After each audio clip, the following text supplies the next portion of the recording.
સીતારામ બધાને. હું Mukund પાનખાણીયા rhythm of પોઝિટિવિટીમાં બધાનું સ્વાગત કરું છું. આજનો મારો પોઝિટિવ થોટ છે, બધાનો સમય આવે મહેનત કરતા રહો. મિત્રો, જીવન ખરેખર જીવવા જેવું છે અને આપણો મિત્રો સમય ક્યારે આવે, આપણે લાઈફમાં બધું છે ને એ કર્મ ઉપર ડિપેન્ડ છે. આપણે કર્મ સારા કરીએ ને તો બધું ધીરે ધીરે સારું થશે. ક્યારેય પણ કોઈનું અહિત કરી કે કોઈનું ખરાબ વિચારી ને ક્યારેય કોઈનું સારું થતું નથી. તો તમે હે ને કર્મ સારા કરો, ધીરે ધીરે તમારી લાઈફમાં બધું સારું થતું જશે. જ્યારે મિત્રો આપણો નબળો સમય હાલતો હોય ને ત્યારે મિત્રો એને ક્યારેય બેસી નહીં રહેવાનું. કંઈક ને કંઈક નાના મોટી પ્રયત્ન કોશિશ ચાલુ રાખવાની. તે તમારી કોશિશ, તમારી મહેનત એક દિવસ એને રંગ લઈ આવશે. તમે જે વિચાર્યું ને મિત્રો એ બધુંય થશે. પણ કોઈ પણ વસ્તુનો હે ને સમય મિત્રો, સફળતા એક સમય માગે. તમે એમ વિચારો કે તરત સફળતા મળશે તો નહીં મળે મિત્રો. એના માટે પૂરેપૂરી મહેનત ને સમય લેશે, પછી જ તમને સફળતા મળશે. અને મિત્રો, આપણી શ્રીમદ ભગવદ્ ગીતાજીમાં પણ લખેલું છે, ખરાબથી ખરાબ સમય જે માણસે સહન કર્યો હોય ને એ જ વ્યક્તિ હે ને બહુ મોટું મુકામ હાસિલ કરી શકે છે.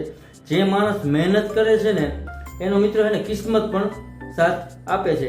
આપણા હાથમાં શું છે મિત્રો? કર્મ કરવું.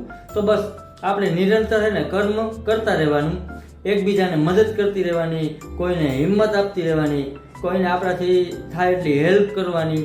આજે નહીં તો કાલે પણ તમારો સમય આવશે જરૂર. અને મિત્રો, પોતાના પર વિશ્વાસ રાખો અને જે પણ કાંઈ સમય મળ્યો ને મિત્રો તમને, એની હે ને કદર કરતા શીખો. જે પણ સમય આપણો છે ને એની કદર કરવાની અને જે કાંઈ પણ મળ્યું ને આપણી લાઈફમાં એનાથી આપણે સેટિસ્ફાઈડ રહેવાનું. એ જીવન તો જીવવાની ખરેખર બહુ મજા આવશે. અને જીવનમાં ક્યારેય મિત્રો એને શોર્ટકટ નહીં લેવાનો, કેમ કે શોર્ટકટ છે ને તમને આગળ તો લઈ જશે પણ એક જગ્યા સુધી, પછી તમે પાછા હતા અહીંયા આવી જશો. એટલે મિત્રો, મકાન બનાવવા અને મહેલ બનાવવામાં ઘણો ફરક છે. મકાન ઘાએ ઘા બની જાય પણ મહેલ બનાવતા વાર લાગે. એટલે તરત સફળતા ના મળે તો મૂંઝાણ નહીં, મહેનત કરતી રહેવાની, આગળ વધતું રહેવાનું.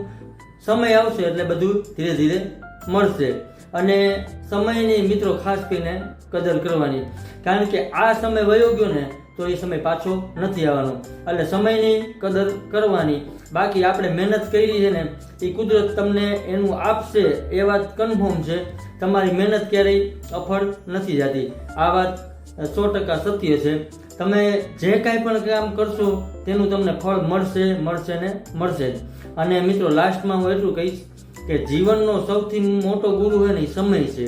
કેમ કે જે સમય શીખવાડે ને તે કોઈ બીજા નથી શીખવાડી શકતા.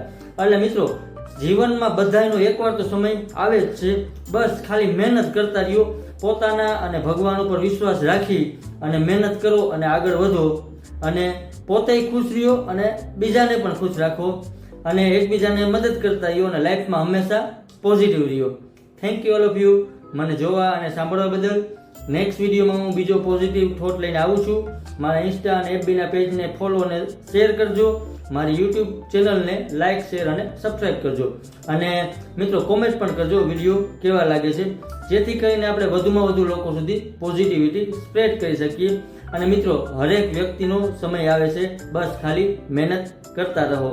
કોશિશ કરને વાलों की कभी हार नहीं होती. Thank you all of you.